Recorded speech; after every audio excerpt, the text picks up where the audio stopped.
So two forces are killing a lot of Americans right now. There are many, but two big ones.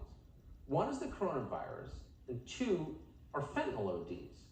And they have one thing in common. Both came from China.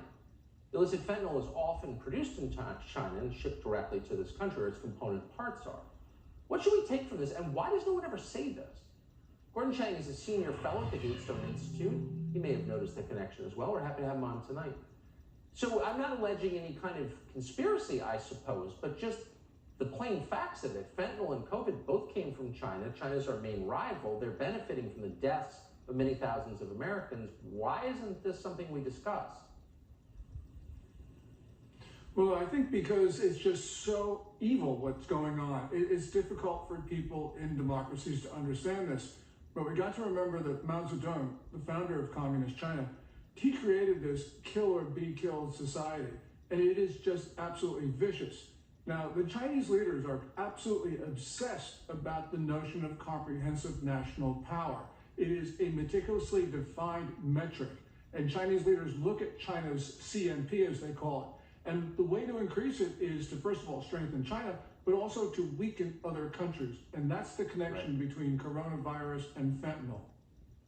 I'm thinking that a lot of Americans think, well, as China rises and the U.S. declines, we can have some sort of peaceful coexistence where they leave us alone. It doesn't sound like that's possible, in your view. No, I don't think that it is. So for instance, fentanyl.